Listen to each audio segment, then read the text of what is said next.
Hi, everybody. Welcome to Buzzing About Romance. I am Leah, and on this episode, I'm giving you a quick shot of romance author spotlight edition. And on this author spotlight, I'm joined by Magan Vernon. Welcome to the podcast, Megan. Thanks for having me. So Magan Vernon has been living off of reader tears since she wrote her first short story in 2004. She now spends time killing off fictional characters, pretending to plot while she really just watches Netflix, and she tries to do all this while her two young children run amok around her Texas ranch. You can stalk her or find her rather, online at all these fun and happy places. And then we will list all of the fun places that you can find Megan online in the on the shelf show notes. So before we talk Good Directions, which is your newest release, we're going to get to know you a little bit, okay? All right. What initially drew you to the romance genre as a writer? So I will say, I've always been a reader. I think everyone says that. They came out of the womb reading. My aunt had V.C. Andrews books in her basement when I was Mm. younger, and that was my first foray, which I don't know if they're really considered romance, incest, maybe, Um, but I mean, I think they are, but they are something, that's for sure. and this was late 90s, early 2000s. So I got really into romance then. And there wasn't a big young adult section either. So by the time books like Harry Potter came out, when my classmates were reading those, I was like, I'm already moved on. I was reading Carly Phillips and Nora Roberts by that Mm-hmm. time. So I just naturally gravitated to that. Yeah, I remember, so when I was in seventh grade, I don't know why I remember this, but had started this like accelerated reader thing where you had to like read a book and then take a test about it and you got like extra points. And there's a Mary Higgins Clark book on the list. And I was like, oh, I have that in my house. I'm gonna read it and then take the test. And I totally did. Which, because my mom was a big romance reader. She got the Harlequin boxes, but she really enjoyed like Mary Higgins Clark and Carol Higgins Clark and the Braun. Her last name is Braun, but it's like the cat, like capers. Yes. So my mom is a big reader also. So, but yeah. So what made you push publish that very first time?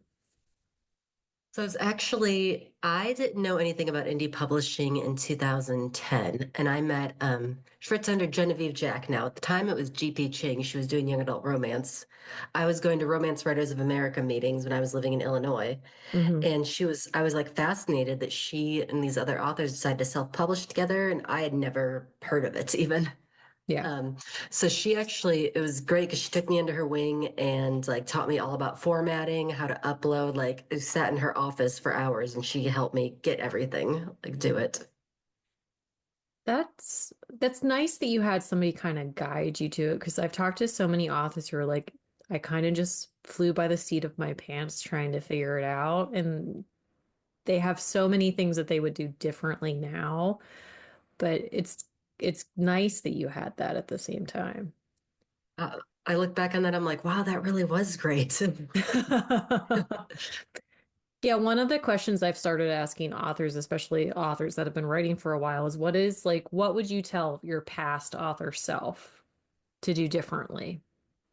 So a big thing that I think is helpful now too, so back in the day when I first started self-publishing, because I started writing for publication in 2009, and Okay. everywhere, like it was blogs and Twitter that would give you advice. And Right. they always said, write a different book completely. So I'd be querying one, and I'd had like three or four different book series Hmm. started. So I wish instead of doing that, I would have just wrote the whole series before publishing because it Right. makes it so much easier if you already have it written, edited, ready to go. Yeah. Than four different beginnings of series. Hmm. Well, and it's one of those things too, like sometimes it's really like if you're really in that like mode of like this world or these characters, it's hard to turn off of that and then go back. Hmm. So I was drinking water. Don't Oh no, talk all that's that much. fine. Take your time. When you work from home, you don't talk to people much. Yeah, I work in a really small office, like for my like second, like I have the office job and then I do like book stuff for like a secondary job. But there's only four of us in the office. And so sometimes like I don't talk to anybody all day even there. So it's like I don't always work from the home and I don't talk to people. Although I do have to answer the phone sometimes, and that is the worst. Previous life. This is how I used to write all my books. I was a claim representative for an insurance company. So you'd call if you had an accident in your car in Illinois, you'd call me. Okay. And that's literally, I wrote my books in between calls on my iPad and on my lunch break Yeah. for the Hey, you first gotta seven write when years. you can. Yeah. Do you have any writing rituals or habits that help you stay focused or like a process? Because I mean, there's pantsers and there's planners and there's like a whole gamut of how people do those things. But what about you? What's your process? I actually used to be a complete pantser, and then I started ghostwriting in 2020. Okay. So I became very into my outlines, even though my characters sometimes are like, we're not listening to your outline. Hmm. So having that outline does help me. And I actually went on, I'm going to name drop here. I went on a writing retreat with Sarah Cannon. She actually just posted our 50-minute YouTube video of our writing retreat. Uh-huh. And so I've always done sprints, which is where you do like a 20-minute timer and you write for that certain amount of Hmm. time. So she said instead of having it like on a piece of paper where you're looking down, she puts it like a big sticky note and puts it on the wall to write down her sprints. Okay. And she said there's something about looking up and seeing Instead that. of down. And like I've been doing that the last since we came back, the last couple of weeks, and it has really just helped looking up and seeing my numbers up there. Huh. I wonder if it's because it's like the different perspective, it kind of throws you like back, like really into like that focus, like because you're looking for something specific. So I recommend everyone do it. Hey, whatever is working. And that's But the thing use too. Like we have talked to a lot of different authors since like I joined the podcast, and it's like it's so fascinating to me. And I tell this to like almost every author that I talk to, like how different but how similar everybody's process is.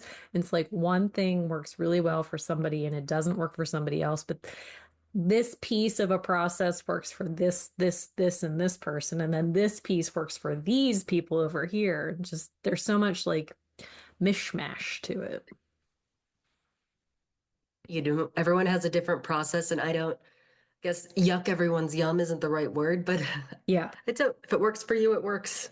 Yeah, exactly. I agree. I mean, you find what works for you, and if it doesn't work, you adapt and change, and then you keep on doing it. So, are there any challenges you find like you face like when you're writing, and how do you overcome them? So I think some of the biggest things I have is just keeping my mojo while writing. Okay. So I started a group for us writers called Writers Mojo Dojo Casa House. I love that.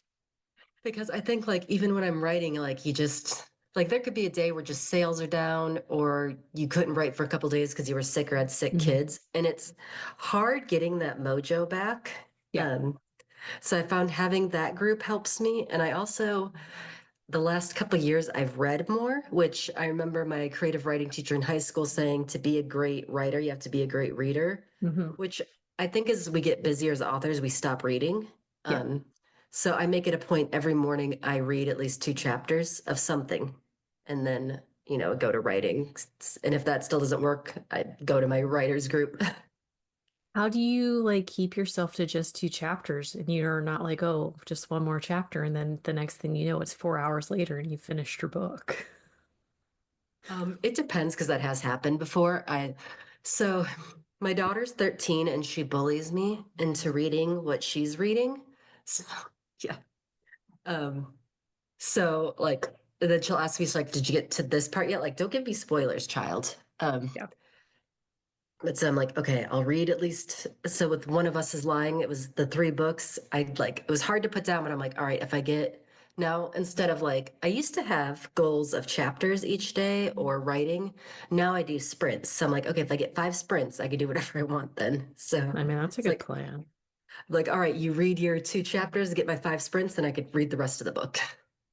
Oh man, I wish my 13-year-old wanted to read like that, but he has no desire to read any books. He just wants to play on the Xbox and do all those sorts of things. But That's my 11-year-old. My 13-year-old, though, such a big reader. We are actually going to North Texas Teen Book Festival tomorrow, too. That's in ooh, Irving. that sounds fun. Yeah, we're going to see Julie Murphy's there. I'm excited. R.L. Stein is going to be there. Are you serious? That's so Yeah. cool. Yeah. That's what I was the most excited for. And she Oh loves like man, that's Stephanie awesome. Garber with who wrote Caravel, Jennifer Lynn Barnes, Julie Uh, Murphy. Like there's a and it's free. that's awesome. It's a whole bunch I of would totally authors. go just for R.L. Stein as well. That's so cool. My 11-year-old, ironically, like I have a 13-year-old and 11-year-old also, but my 11-year-old, like she is a big reader and she's really into the Nate books right now, like 5, 6, 7, Nate, and she's kind of really disappointed that the next book isn't out yet because she's finishing book 3 and I'm like, I don't know when we're gonna get it. You might just have to wait. She's like, she's big into Harry Potter, and that's the only thing she wanted to read for the longest time, but she finally like found these other books. I'm like, yeah, that's great. Oh no, it's only 3 books. But it's okay. We'll find her something else. She went through her babysitter club phase and I'll I'll figure something out for her. Said knows what my 11-year-old read. And then we watched the TV. She didn't like the movie because it didn't follow it, but the TV series follows it very well. And season 2 is coming out. No, yay. Yeah. We're a big reading household. I mean, my husband is not a reader. I am a big reader, and so like she gets it from me. And like I said, his parents were not readers, but both of my parents were. So it's like you definitely see the trade-off there. But anyway, back to the interview. Good books. So romance in itself tends to have like big emotional arcs. How do you, as a writer, balance the relationship between the hero and the heroine, or the hero and the hero, or the heroine and the heroine, but the main characters, however many they may be, and the other elements of the story? That was something, especially with name dropping my book, Good Directions, because this book is more fluff. There isn't like a big bad guy that comes Hmm. down. And I think that was something that was hard, especially the world's crazy right now. Hmm. So sometimes, and I think that's one of the things about being an author is, you know, and I get it, and books are political too, but sometimes we do just want to escape. Yeah. So balancing that, I have to kind of and the characters talk to me, which, every author, any author who says the characters don't talk to them are lying. So they sometimes just tell me where this is going. And it's also a great thing. Like the biggest thing is being a writer. It's a lonely job. So I say I don't talk much, but I do have writer friends Hmm. who I need to message with. Like I'm like, I don't know what's their conflict. Like they're not telling me. And Yeah. so like sometimes we just need to talk it out with the writer friend. They'd be like, well, she's like this. And this is Hmm. why it's like this. Yeah. I think it was actually Becky who hosts this podcast was saying, or just well, Becky's with Bookcase. She Hmm. goes, you can't put more inside a junk drawer. So two like messed up characters, you can't put two things inside of a junk drawer. It's just going to get more messed up and you can't open it. Yeah. Yeah, I mean that's true. That is one thing, like I've read a couple books where they're just so it's just messy and not in a good way because I do like a messy book, but like there's just so much to unpack and it just does not work or make sense. So and that is something that I give a lot of authors credit is like it is really difficult to find that balance of like what kind of chaos can you give these characters while making it realistic at the same time, but also creating this dynamic story. Yeah. So how do you handle romantic tropes and cliches, but also trying to keep your stories fresh and engaging? A good trope. Like some people will say they hate the pregnancy trope. Like my favorite trope of all time is waking up accidentally married and she's pregnant. I love Like an accidental marriage. A wake up married is like one of my favorite things in the world. wake up married and pregnant, you're like, boom. So I kind of put the voices aside because I think, I don't yuck anyone's yum. And sometimes I think that I won't like a trope. Like Mm-hmm. I've been reading a lot of Kayla, I think it's pronounced Grossy, Gross. Grossy. She's got like some crazy tropes in her books, and I'm like, I don't think I'd like this. And then I read Mm-hmm. it and I'm like, oh, I like this. So Yeah. I think it's a lot of figuring out what I do like and how to spin it my own way, Mm-hmm. and then convincing people like, you actually like them. Yeah, I have found like the more that I read, like I used to have, and I've talked about it on the podcast itself, but like I used to have some hard no's, like things that I would never read before. But like the older I get, the more I'm like, yeah, I'll give anything a try. And I went down this rabbit hole, and Becky totally called me out on it the one day, but it was this like trad wife cheating book. It was. It was so bonkers and bananas. Like her persona is like this trad wife on like the TikTok, and like so she really like she has like a brand and a business and all this stuff, and her husband like cheats on her, and then and then so she cheats back, and then they go on this family vacation, and she invites the mistress, and it is it is bonkers, but I couldn't stop reading it. But like before, like I used to be like, I will never read a cheating book. I cannot do it. But man, I was sucked into that chaos. Still will read every single Ice Planet Barbarians book, which never I thought mean, I'd love blue aliens, but I do enjoy an alien. Well, and I like an orc, and I like there's Morning Glory Milking Farm, all of it. yeah, a minotaur perhaps. And Yeah, that's everyone is like poo-poos it, and then you read it and you're like, I get it. yes, exactly. Yes, it's one of those things because it's I mean they have feelings too. Man has feelings. Yeah. Yeah, that's the thing. Like, I mean, and it is like the older I get, the more I'm willing to really give anything a try. And I'm like, yeah, it sounds intriguing. I'm gonna give it a whirl. And sometimes it's successful and sometimes it's not. But hey, but that is the wonderful world of books too. Like there is something for everybody. And that's the thing. Like we understand not every book is for everybody, but there is a book for everybody. Okay, so let's talk Good Directions. This is your newest release. It actually comes out today that we're recording, but probably not the day that the author spotlight is dropping. So just keep that in mind. So February 28th, 2025, Directions is released. The tropes are fish out of water, small town, single dads, like he's the guardian. There is a division of class. The book isn't super tropey though, so I was kind of like digging through the muck a little bit to like find the tropes. Like the ones that it is are very like out there, but they're you don't necessarily like force the trope at the same time. So I think it worked really well with that. So let's talk good direction. So Hadley is the heroine. The book opens up and her dad is being arrested for a Ponzi scheme. Although I did enjoy the Fonzie scheme, like little addition there, and because I myself am a Fonzie fan, but. But yeah, so it opens up, and then she and her mom go back to her mom's small town of Good, Arkansas. And chaos kind of ensues.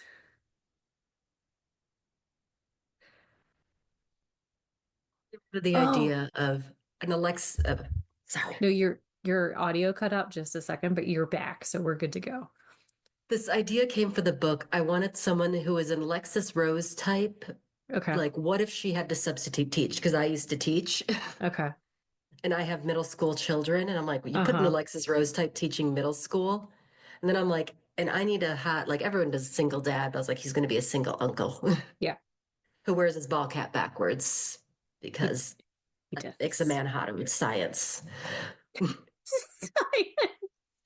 There is just something about a backwards baseball cap that like really it just works. So my cover designer and I were working on the book, and I said I want him in a backwards ball cap. But the problem with stock photos is every guy looked douchey, and I was like, he can't look douchey in his backwards ball cap.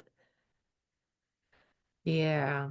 So that was something we really. So I have an ebook, and I did a discrete cover. This is my first time doing the two different ones, but the ebook, it's him with his backwards ball cap and her. And then Hmm. we've got like a scenery with a lake and the moon for the paperback, which will have Uh-huh. stenciled edges. I really enjoy the color scheme that you chose for that paperback because it's like it's bright, but it's light at the same time. Like it's not like over it's yes, I was an art major in college, so color is like a big thing for me, but it's like you have those bright colors, but they're also like they're not like in your face, like they're very calming and the blend is really good. I love that discreet cover so much. Sarah Kill is great. We actually met because we're in a book club together. Oh, And so I sent her, I was like, rom-com right now is all illustrated covers, and I didn't want an illustrated cover. right. It's like I like the couple, and I was like, and I want a discreet cover, like, and I just sent her some examples. She came up with the whole postcard aspect of it, like she came up with Hmm. everything about it, and I was like, that's amazing. Yeah, I think it works really well, and it's one of those like it is one of those trends that are like really popular right now, especially like with the postcardy like side of things. But it just worked really well. Like it just because some of the discrete covers and like the illustrated covers are just so out of touch with the book itself, but I don't feel that way looking at yours and then reading the book. So let's talk Jesse. So Jesse takes care of his nieces. 10 years ago, he was ready to go to college on a baseball scholarship, but his mom called and his sister had dropped both nieces off on her doorstep. So he just turned around, went right back home, and he's kind of stuck. But was there inspiration for Jesse? Like, where did you come up with his character? So Jesse kind of came from not tragedy, but my mom had a heart attack, which his mom does, spoiler alert, year and a half ago and ended up having open heart surgery. Like, Okay. and it was something where I had to go back home to help my dad take care of her. So it kind of came from that. Like, it's just, and I actually wasn't getting along with my parents at that moment, but like Okay. we came back and we kind of bonded again. Hmm. So it came from that where it's that like bonding experience and taking care. And I really like my husband. He's a lot of Jesse inspiration comes from my husband because my husband is a girl dad. He takes care of things. He's not allowed to do the laundry because he's horrible at that. Like he does the dishes, like he takes the girls to softball practices and helps with the team. Like Hmm. it's like I think that's hot. Like taking care of kids is hot in your Yeah, parents. it really is like having like that relationship and like seeing him because like with my husband, like seeing him in his like parental element is very attractive. Like so their date nights are they go and get pedicures, which is something me and my husband do with our That's kids. adorable. I saw that in your like dedication and acknowledgments in the back. I was like, that is one of the sweetest things. Because like as I was reading, it was like, that's really nice that like he has that like moment where he like really like enjoys spending that time with them, but it's not in the typical way. And then I saw that in your stuff and I was like, that is good. Texas, I think they did this in Illinois too, but the place we go to that they know us now because we go regularly. Um, they serve margaritas while you get your pedicure. And we're like, we could go to a bar, we could go to a restaurant, but we get a couple hours where we get pampered and we get Yeah. drinks. And the manager knows my husband now. So when he's in, especially when he's in with us and our two girls, he's like, do you want another drink? Do you want more alcohol in it, a special drink? That's awesome. See, I live in Pennsylvania and we have nothing fun like that. So, but it's fine. I'm used to it. But so they're meet cute. Hadley does not know how to drive. Her cousin is like they're driving home from Chicago because Hadley's aunt and cousin have driven up to save them from like the chaos that is happening. And so her cousin Scarlett is like, I'm gonna teach you how to drive. And so she's driving down like a back road in like no man's land and almost hits Jesse and a runaway cow named Ida Bell, which is a top-notch cow name, I must say. But that's how they meet. But like as she like tumbles out of the car, she's in this like couture, like princess, like costume, medieval.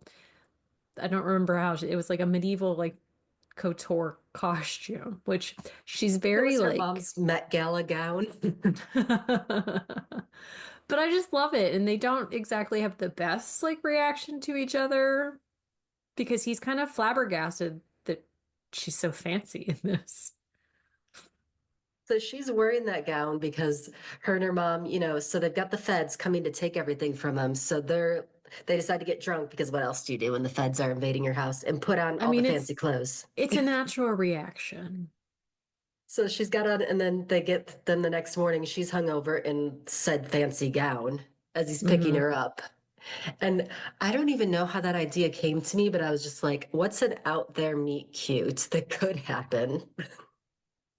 Well, and it And kind of, but it like introduced him in like the way that he is like he's a pet sitter who kind of like jumps from house to house, and this is like what I'm kind of talking about, like how he was stuck. Like he does his thing, but he's not moving forward with it. Like, and he's a little bit of a martyr, which is not a bad thing. And he loves his family, he loves his nieces, he loves his mom, but like he has a really hard time like doing things for himself because like they need him, but they don't need him as much as he thinks that they need him or he wants them to need him. And that's part of the story too, is like him recognizing and understanding like, yes, they need him, but he has to do things for himself as well. comes from my own Italian guilt to taking care of my mom. And it's a lot of where you need that other person that's like, you can do things for yourself too, Yeah. and not feel like you're just doing it for yourself, but you can take that time to do things for yourself, Hmm. Well, work and on yourself. Hadley, like, she's kind of been this pampered princess, like, her entire life. Like, she has known, like, no no's. Like, if Yeah. she needed something, she got it. They traveled, like, they were always wealthy. And so she's kind of had a fall from grace, but it's one of those things where she is such a nice person. And so the fall she lands soft though. Like it's not a hard fall for her. Like yes, like the initial thing, it's tough, but like with her, I when you first meet her character, I did not anticipate her being as sweet as she was. And I don't mean that in a mean way. Thing that actually, so Becky was one of my first like beta readers that helped with it. And originally she was more like an Alexis Rose or like kind of snotty. And she's like, I Hmm. think there's more to her than that. So that's where Yeah. I went with the whole she loves theater and costume designing, which brought her down to a different level where she's not like wearing Prada. She's like, I made my own clothes with glitter because Yeah. I love Xanadu. Yeah. Well, and I like that Xanadu like aspect to it too, because it was one of those things like her, like a lot of her identity, and not in a bad way, is like connected to the reaction she had the first time she saw Xanadu. So like her and like she went for costume design and costume engineering and like so she really loves what she does. Granted, girl is not making any money doing it, but she cares for it and it's like she doesn't worry about like what people are saying, like the fact that she is sparkly and glittery all the time. And I think that was a big part of it is like yes, oh excuse me, yes, she is in this world where like she's very affluent, but at the same time like she is an individual. Yeah, I love her for that too. Like, and I think it really, the more I developed her and Jessie, because at first I just loved Jessie. And I was like, Hmm. she's just there to be Jessie's. And then I was like, no, I need to love her. Yeah. And I came up with costume engineering because I was looking at random college majors and I Hmm. found costume engineering. And there's actually a scene where like Scarlett goes, I thought you had an engineering degree. She goes, Yeah. no, costume engineering. Yeah. Well, because the mom like told everybody she just had an engineering degree. And that's something too. I wasn't a huge fan of her mom's. I didn't like her. I don't think we're supposed to. She just was so there. It's not that she didn't love her daughter. Like you got that she cared about her daughter, but she just was so like I feel like she thought that Hadley was a frivolous person and it really bugged me. think it's the moms, wanting the best for their daughter, but moms always don't know what's best for them. And like, Yes. I'm from a Yes. small town too. So, like, there's a lot of people, and I wanted to get out of my small town, like, never return. Then I moved back to a small town. Now I live in an even smaller town in Texas. So it Hmm. took me to getting older and moving back to that small town. But before that, like when we lived in a bigger town, I was like, I'd never do small town. Like, don't go for small town. Now Yeah. it's so I think mom would come around again, maybe. Well, and like like as the book progresses and you get to the end, like they definitely have like those moments like that made me not dislike her as much because it's just like she is not a small town person. But I think she recognizes like her expectations for her life were not exactly how her life turned out, and she realizes that, and so she wants different for Hadley, which I also appreciate. So I did like her by the end of the book, but there for a while it's like, man, she's not a toxic person, but she's not super nice about things either.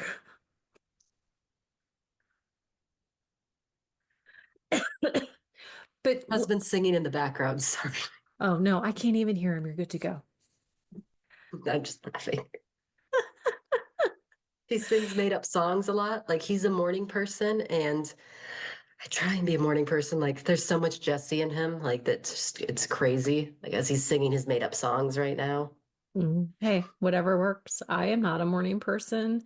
And actually nobody in my family is morning people, but everybody has to get up and like early to go to school and to work. And it's like, oh, it is rough some days.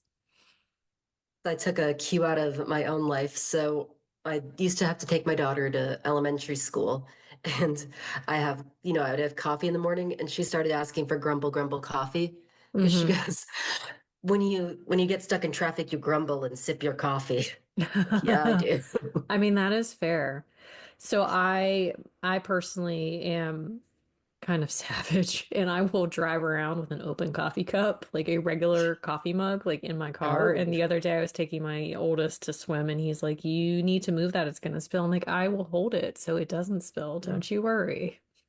But I'm like one of those open cup people where I mean, we have travel mugs, but sometimes it's a pain to pour it into the travel mug. And like our travel mugs don't fit in our coffee pot, right? So like I have to brew it into a mug and I'm not wasting my time pouring it into a travel mug. So my grumble grumble goes with me in mug style. So well, if you want to see how much of a princess I am, my husband makes our coffee every morning and he pours it for me every morning. Like that's his thing, his coffee every morning as he makes for me. that is super sweet of him. But that like so Jesse, like one of his nieces, like she wants her grumble grumble coffee. And I mean she's the younger one and my youngest loves her coffee also. So that's fair. But I did really like the dynamic of the relationship, which learning you have a 13-year-old and 11-year-old, those girls were your girls, are they not?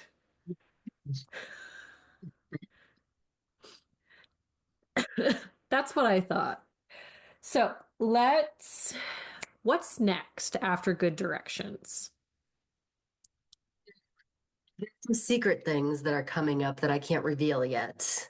Oh, secret things. Well, okay then.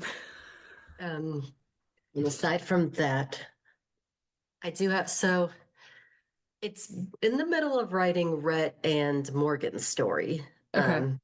which may come out someday. It's so their idea was, you know, I don't see enough of it, and it usually encounters cheating. Is marriage in trouble? I love a marriage in crisis. Love it. But instead of the marriage in crisis, I thought Morgan's been at home with the twins for 8 years. Like she wants something different. So, Yeah.